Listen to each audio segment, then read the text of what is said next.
within IQEQ, we work with roughly 300 family offices and roughly 20 sovereign wealth funds and public agencies, focusing extremely in the preservation of capital on value versus performance, and of course on the future generational well-being, or at least presence.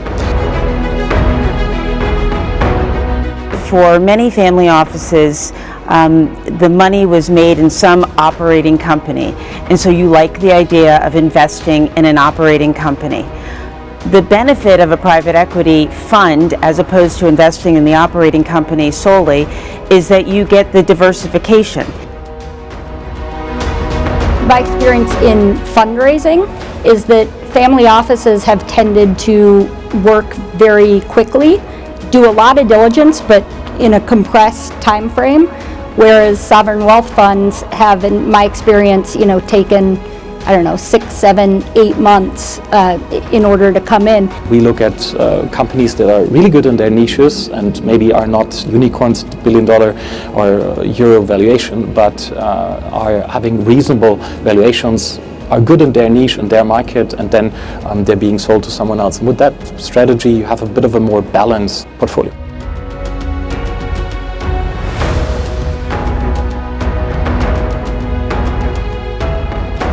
We could start with you, Elias. Walk us through your career a little bit to a moment where you had to pinch yourself to think you were in that room. No. So very happy to be in this extremely impressive venue, and so the my career actually started back in Greece as a maritime broker, and actually this is where I realized I was entering into the professional world, where one night they called me. It was around midnight. Our dry cargo vessel has just arrived in port, and the agency told me that the cargo was 2 meters far away from the cranes. And at midnight, I couldn't believe. I wanted to pinch myself. I wanted to actually be much more aggressive to the people who did that, but I just pinched myself. And we finally made it, and we found the agents to move it. But really, this was my, I would say, first big hit, and you can actually relate this to any type of crisis in the middle of the night or in the middle of the day.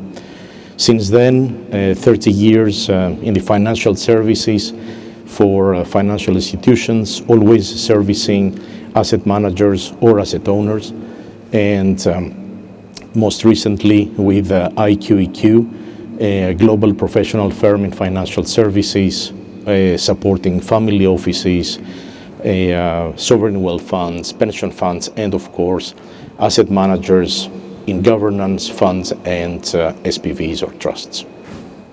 Very good. And Christina Wing? Hi everybody. So I feel like we need like a stretch. Everybody needs to wake up a little bit. If we were on a baseball field, I would call it like the 7th inning stretch.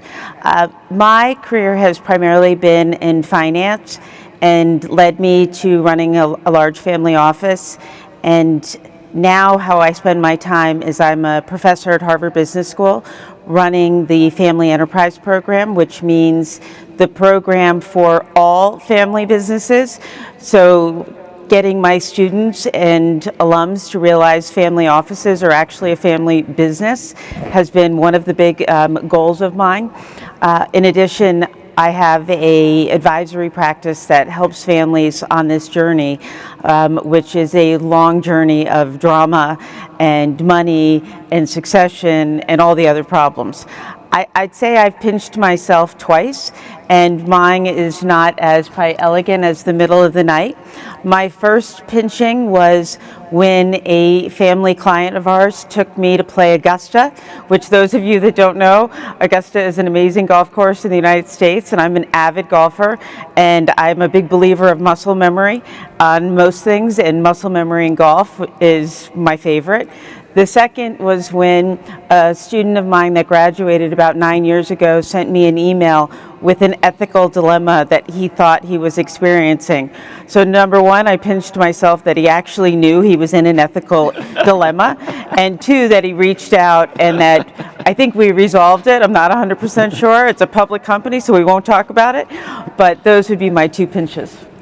Brilliant, brilliant. And Anya, geez, Yep. would you like to Yeah, introduce yourself? thank you. It's great to be here. My name's Anya Schiess. I work for JP Morgan in investing. So I've been in healthcare for 27 years, the first 12 of which was on the operating side, and I've been investing for the past 15. One of my pinch myself moments actually happened really early in my career. Again, I've always been in healthcare, and in the early days, I worked a lot in the new HIV medications that were developed in the 1990s. And so I had the opportunity in 2003 to be at Nelson Mandela's 85th birthday. And I had no business being there, but I was very grateful to have had the opportunity. And that's probably the biggest pinch myself moment. Impressive. Christian, would Thank you like so much. to? Rob, thank you for being here. So what is my pinch moment? I changed career quite heavily. So I was working for one of the biggest venture capital firms in Europe, a relatively prominent firm. And in 2020, I started an own fund, family-backed, investing in agriculture and forestry, reforestation projects in sub-Saharan Africa. So first of all, first pinch, quite a change, quite a pivot. Tech, agriculture, forestry, number one. Number two, when we had this moment when we were with probably the biggest investor, single investor, large multifamily office in the room, and we had the conversation about their investment, they said, actually, we regard you as a startup. With just a very experienced team, and I had really to pinch myself. Well, startup.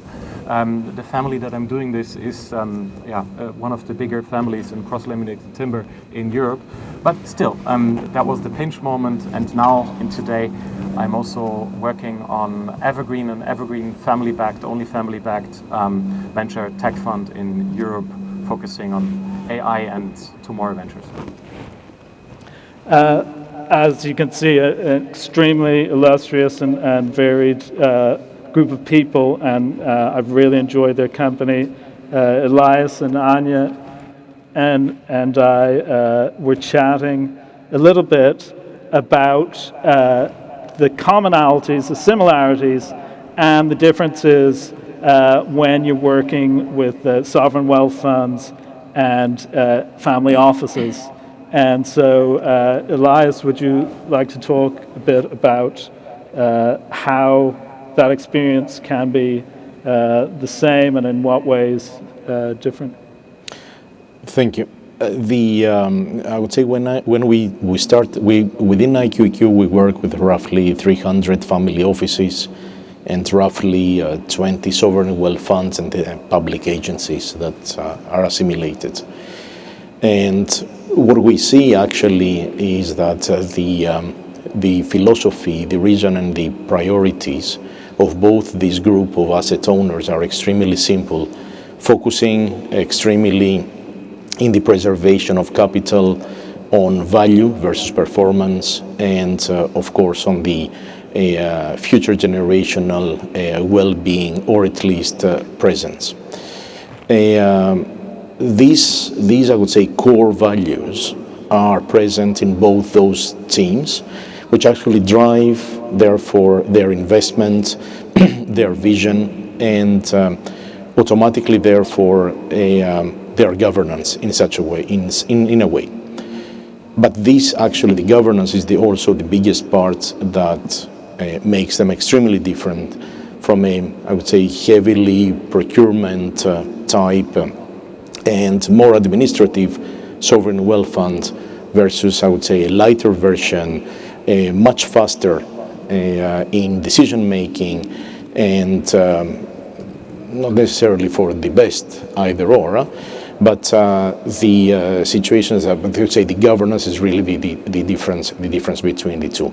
But the type of investments they're looking for are becoming more and more similar when we go outside of the liquid space.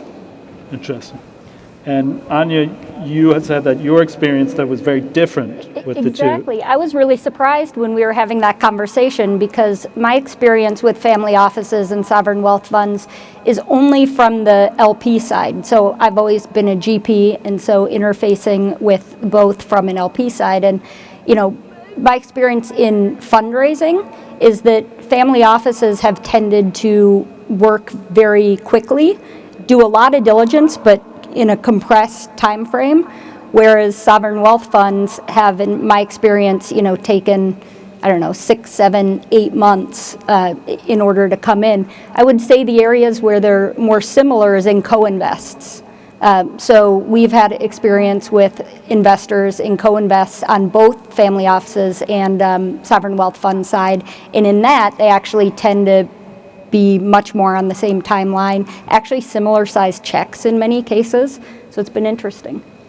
I'm glad you mentioned co-investing, and so I think in the last panel they talked a bit about the advantages of co-investing, saving on fees and stuff, I understand, but I was going to ask Christina Wing, and Christian may weigh in on this too, about what are the risks versus me going and just getting into an existing fund with a private equity firm or even a VC firm versus going alongside. What extra risk am I taking? Well, you know, co-investing is an awesome opportunity. And for many family offices, the money was made in some operating company. And so you like the idea of investing in an operating company. The benefit of a private equity fund, as opposed to investing in the operating company solely, is that you get the diversification. If you were to think about it, investing in one company and not getting the diversification means you're not getting the balances of how they're neutralizing that fund. In terms of the fee, it's not a reduction in fee. It's a reduction in cost to co-invest, because the private equity firm does the due diligence for you, but you're betting on their due diligence. And so my opinion is, if you're going to bet on somebody's due diligence to do a co-invest, I would never do that if you weren't also betting on their ability for an entire fund. And at least the families I advise, we don't encourage them to do any co-investing with any fund that they aren't already in the fund and believe in the whole team. And so that's my view on co-investing. Interesting. Christian? I like that. I can confess that's good. For our family, we decided something else. We were in front of the option, shall we invest in different VCs? I don't know, put a certain amount of money into 10 VCs, right? You have a nice diversification. Strategy makes sense. But we really didn't like that entrepreneurial or non-entrepreneurial character of this. Hence, we founded our own evergreen vehicle. That evergreen vehicle invests, as I said earlier, in AI, fintech, and on the other hand, own asset class in tomorrow, which is renewable, climate tech, climate management, and social impact. And in that regard, we invite also other families to basically do co-investments with us, but on a deal-by-deal basis, right? So they have one deal, they can go out of this deal and have, to my understanding, much more flexibility, and can also do other things. That's basically my perspective on this. And we also, maybe one little twist on the VC space, we like this evergreen because it's much more founder-friendly at the end of the day, right? The typical VC fund tells you after, 5 to 7 years, now give me the money back. And that's typically when they just started making the first real returns, maybe, sometimes, when you look at reality. And that's why we decided for evergreen structure, so 25 years, so typically double the time of a normal fund. Number one, and we look at camels less than unicorns. I don't know how many unicorns you have seen in real life. I haven't. And we look at companies that are really good in their niches and maybe are not unicorns, $1 billion or euro valuation, but are having reasonable valuations, are good in their niche and their market, and then they're being sold to someone else. And with that strategy, you have a bit of a more balanced portfolio. But Christian, you're smart and you're looking holistically at the deals you put in, some of the family offices that might co-invest with you aren't spreading their risk because they don't have the skill set. And so I think if you're going to pursue this evergreen model, which is awesome, you have to have the internal skill set to understand what you're wading in and counterbalance it. I think we can hopefully agree on that. I like that. But there is also, I would say, regardless the type or the reason or the why you're co-investing, I can confirm that co-investing is really rising, and at least 1 out of 2 clients that we have are discussing or are looking or have entered into co-investments, because exactly what you mentioned is the top priority for them is, first of all, gives them access in a safer way to actually investments that they wouldn't dare to go alone. So that is clearly, whether it is geographically, sectorially, or any other priority. But Christina, for the families that you advise, do you ever worry about adverse selection when it comes to co-invests? Absolutely. And I think I worry about 2 things for family offices. Most of my family office principals love being operators, and they feel by co-investing they might have a ability to influence the management team. Absolutely not. You are a neutral party. And so it's not scratching that itch of owning another business. So there are problems, but it's better than them investing in every friend that comes up with a business plan. True. Well, great points. So speaking of, it's difficult to know what to do with your money at this point. We've had this spike in interest rates, and as I understand it, that's brought everything to a halt in terms of IPOs, in terms of commercial real estate. And so we know it's, from a home buyer's perspective, seems like the worst time in a generation to buy a home. Is it the worst time in a generation to be part, even in private equity, to buy a company? Anya, do you want to talk about? Yeah.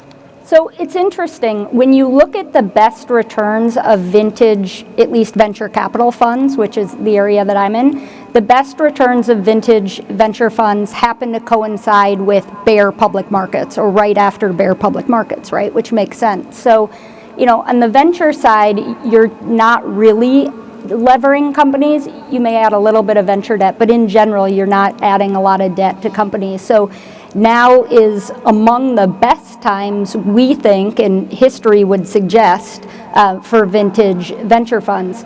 On the private equity side, we do some growth equity too, which overlaps with private equity a bit. On that side, there are all the different puts and takes, right? So yeah, the leverage is much more expensive, but the multiples are coming down, and and so exactly how it balances itself out from a vintage return, I guess we'll see, but it's not as if every other assumption is being held as flat, as it was 4 years ago, and yet, the cost of debt is so much higher. I think that the other thing, though, separate from investing in funds, the interest rate spiking is an awesome time for sovereign wealth funds and family office money, because you have a longer term horizon. So you're not in a rush. So deploy your money now, because it's going to come back in different ways. And both of those categories have a long-term investment horizon, which is beautiful. It might hurt some of our private equity friends and their ability to raise money, because people are less interested in tying up and knowing there's going to have to be an exit in 5 to 7 years.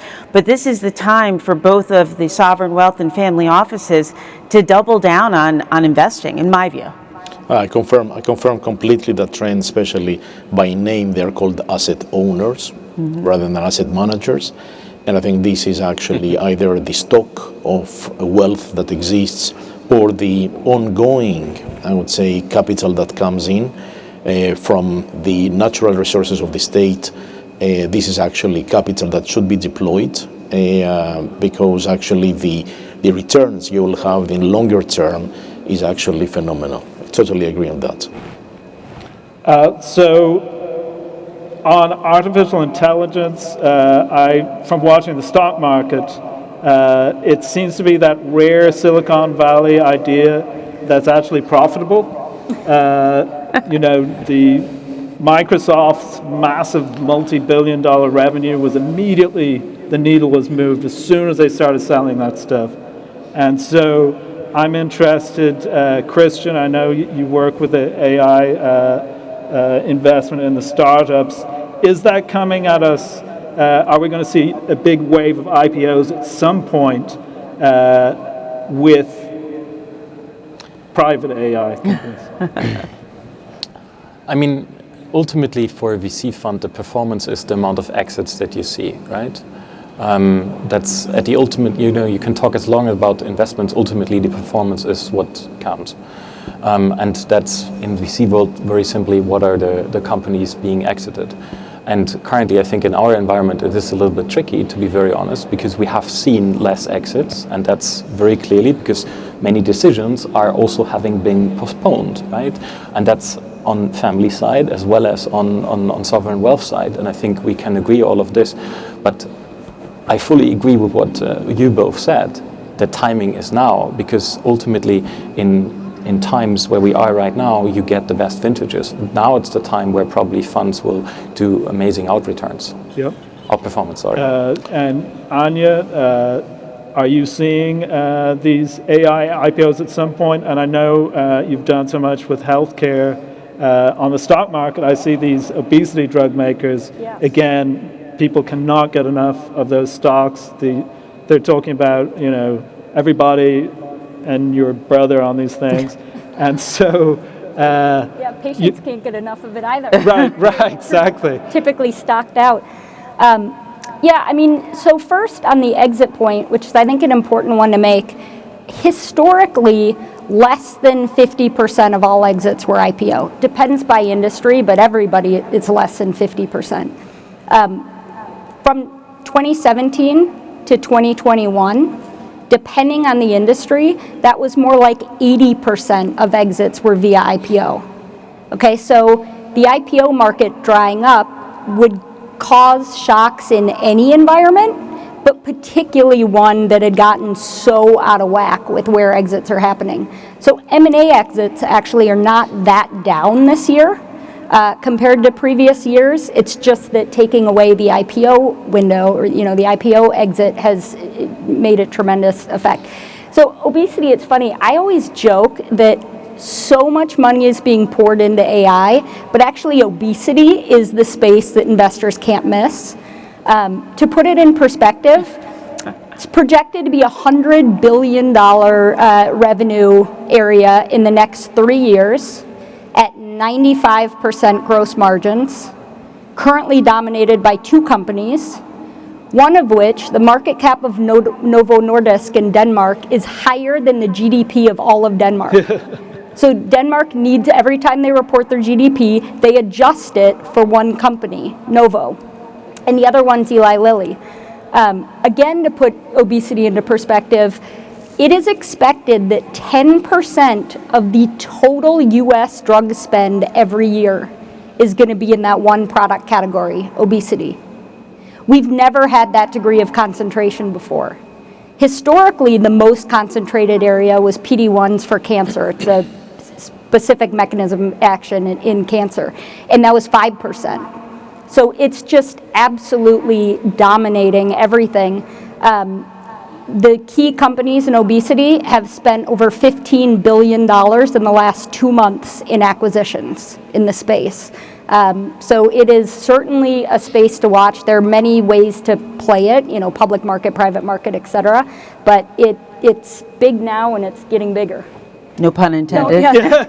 Exactly. Well, with the obesity market and all of the marketing they're doing around their drugs, it's also tying into mental wellness.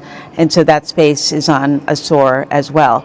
But the, talking about obesity right before lunch seems so unfair. Brilliant. So Christian has this fascinating business planting trees in Africa, And so he's very much a part of the impact investing world. From my reading and reporting, a big issue with ESG and impact is greenwashing and general kind of fee padding. You know, Wall Street, everything went to index funds, and then suddenly ESG appeared. And so I would like to get Christian's take on those challenges for somebody who's interested in impact investing. Hopefully everyone is interested. So basically you touched on two things. The question is, how do I do my due diligence on ESG? That's number one. My recommendation is relatively simple, twofold. I mean, there's many aspects, but that's what I would concentrate on. The first one is, how does a team actually assess its ESG criteria, and how do they integrate that into their performance? So into their carried interest, into their performance upside, basically. The second one is, I think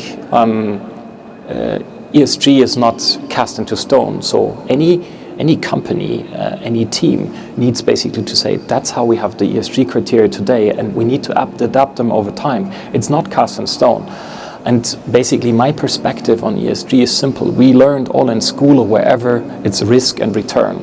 And basically we have now a third dimension, right? Risk, return, and now we have a third dimension, impact. And on this impact you can define how far you want to go on that impact, right? Some people say, maybe little is good enough, and others say it needs to be this and this and that. And there basically this tracking and linking the team to its ESG is extremely central. And that's what we try to do with our fund as well. Just very quickly, we basically link 180 ESG criteria for forestry and agriculture in Africa and sub-Saharan Africa.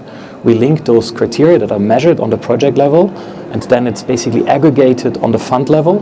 And if we don't comply, an external ESG board, by the way, JP Morgan and other representatives are on that board, and per our limited partner agreement LPA, we are basically reduced our carried interest if we don't comply with that rules. So they basically have a percentage in project A, project B, aggregated to the fund level. And in that regard, it becomes a corporate governance, if you want, because of course we will make sure that we want to make and be compliant with those. Sure, there are consequences. And I would like to say that comparability, Christian, what you said, comparability is key. And in order to reach comparability, you need two things. First of all, initial standards, and this is what we see a lot, both sovereigns and family offices setting up new standards and being actually holding accounted the asset managers or the portfolio around those, but also then comparing it via data. And the data on the ES or G is actually extremely hard to get, especially on the, I would say, on the alternative worlds. And this is where also the rise of new companies that are actually going into balance sheets, real impact, and analyzing this is key. And especially like providers like ourselves, that actually is our job to provide valuations, accounting statements, governance support, etc. is key to have this, and that's why we are extremely conscious. And we also ask our clients if they have a comparable standard to apply to all the portfolio, so that there is no, I would say, discrepancies or soft discrepancies. Let's put it like that. For either of you, how much expense does it add to the fund to be able to do all of this work, given that you're kind of having to create at de novo what the reporting looks like? 100% it adds costs for sure, and you need to be willed for that. I think maybe two comments on that. Number one is our reporting costs money, very simple, because we have an external auditor. You need to pay that, right? They need to come with the checklist and say yes, no, and by this is the way to aggregate it, and this costs money. And we basically work with external auditors like SGS, Bureau Veritas, TÜV. That's, so to say, typical companies that are doing this, who are, by the way, also involved in the carbon credits, but that's a different topic. My point of view for ESG investment is they need to be comparable, but also competitive to private equity and VC returns. Otherwise, it will not work. if because there is even Right, science. there was a survey that investors going into ESG will take that option if returns are the same, which is, to me, is a bit depressing that people would not give up, 0.5% to save the world. But there's different ways to do it. So first of all, we're confusing ESG and social impact. Right. And number one, social impact is something that's confusing to many family offices because they think that is what their foundation does. That's different. Foundations give money away. Right. Social impact is investing in a way with lower returns, most likely to do social good. Right. I think that what we're talking about is something different than that, and it's using your purchasing power in different ways. And I encourage all of you to look up a group called the McKnight Foundation. They are located in Chicago, and they are going on a trajectory to get to a very low ESG way through a foundation that is investing with social impact returns. But what they're doing is they know they can't just go all the way because then they're not going to have the funds. But while they're going there, they're going to their existing private equity firms and saying, we've been your partner for 20 years. If you don't change how you act with your portfolio companies, we're not reinvesting. So the power you all have is not just in what you do directly or what you fund, but it's in your channel to go up and encourage those that you invest in passively to also know that if you give them a check, it has to have some component. So there's a lot of touch points. Yes. But don't confuse philanthropic behavior with social impact. Yes, very good point. Agree. Me too. Yes. Me too, totally. And so we do have a world where we've got a horrific conflict in Ukraine. We just had Israel invaded. That seems to be getting worse by the hour. And some people are saying that we've even got the Israeli conflict as a sign that we've moved to a completely multipolar world where we don't know who's in charge geopolitically. Does anyone want to weigh in on how you factor those things into advice to sovereign wealth? I can weigh in first, only because it's the easiest coming from a biotechnology and a healthcare perspective, which is the valuations of companies, particularly in biotech, are related to clinical outcomes, not related to broader geopolitical issues, which doesn't mean overall multiples aren't weighed down, but at least in looking at sort of performance of an investment and what the catalysts are for inflection points in that valuation and catalysts for exits, being invested in an asset class that is just so tied to clinical outcomes sort of obviates that point. So I look at this question very differently. In my private practice, we have many families in the Middle East and in Turkey specifically who had a lot of their facilities in the Ukraine or Russia and had bombings, and their country loyalty is higher than their short-term return on invested dollars. And so I think for family office money, it's not all about ultimate returns in the day. It's kind of also about how you feel as a human being. And I think as we all need to support our societies locally and globally, that doesn't mean I would enter into passive investments in some of these locations, but I fully implore those of you from countries that are struggling, and by the way, we're struggling in the US in many ways, but to support your businesses locally and globally. And, family businesses make up over 90% of the global GDP. Those of you that have them, you are contributing to society more than any other group in the world, and you contribute because you give locally and globally and you have a long time horizon. And so I look at these moments of conflict as an opportunity to be supportive. But also, if you check and if you read all the surveys around family offices and investments, whether it is the Goldman Sachs, UBS, Citi, JP Morgan. JP Morgan. Sorry, yeah. Oh my God. They are all on the top worries of the family offices or concerns, positive or negative, is geopolitics. And depending on the origin, it's also quite interesting to see that themes like war, inflation, instability will come regionally much more present. So you'll have Latin America, or will have more around probably in inflation. US would be more about depression, while I would say Middle East you would have more as well around war and this type of elements. But it is clearly geopolitics is number one worry. I found this very entertaining, very engaging. I hope the same is true for you. We could take one or two questions if you have them from the audience, if anybody would like. Come on, you must have a question. Volunteers. Yes, sir. I Just could come on repeat stage. the question for you if you can scream it to me. What are the expenses associated between ESG and the investment? I would add another flip side to that question.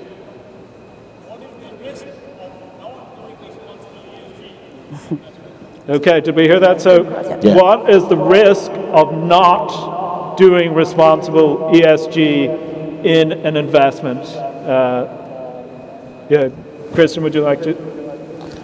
I mean, I can put it maybe to figures. In our case, it's relatively simple. 10 million investment, 7.5 million trees, 1.2 million tons of CO2 sequestration in 10 years, and locally made 400 jobs. And I think, to me, it becomes apparent that you need to contribute with your investments to the Sustainable Development Goals of the United Nations. And the better this is traceable and trackable, the better. Very simple.